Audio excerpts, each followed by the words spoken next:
है। आजकल आपको बहुत सारे लोग दिखाई देंगे कि जिन्होंने निशानियों में से अपनी मर्जी की एक बात निकालकर उसके ऊपर पूरा एक नैरेटिव बना लिया है। हालांकि इस तरह करने से निशानी की पूरी शक्ल ही तब्दील हो जाती है।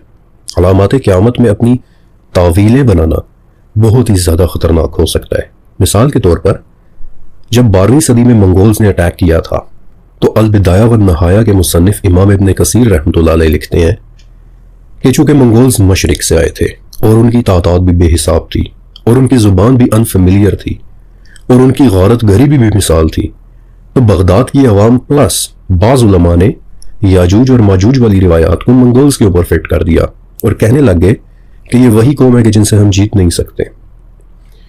अब गौर करें कि इस तावील से क्या नुकसान हुआ।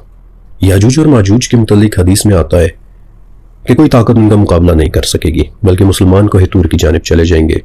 तो जब उस वक्त के लोगों ने कहना शुरू कर दिया कि भाई ये तो याजूज माजूज हैं, तो उससे क्या हुआ कि मुसलमानों की आधी हिम्मत तो वैसे ही खत्म हो गई कि मंगोल्स का मुकाबला तो फिर कोई ताकत कर ही नहीं सकती।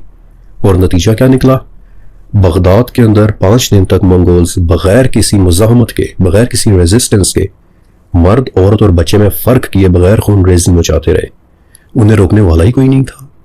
मुर्रखीन लिखते हैं, यानी हिस्टोरियंस, कि दरियाए दजला का पानी नीले से सुर्ख और फिर सुर्ख से स्याह हो गया और अक्सर लोगों ने तो रेजिस्टेंस भी नहीं की क्योंकि उन्हें लग रहा था कि ये याजूज और माजूज हैं कि जिनसे कोई जीत ही नहीं सकता।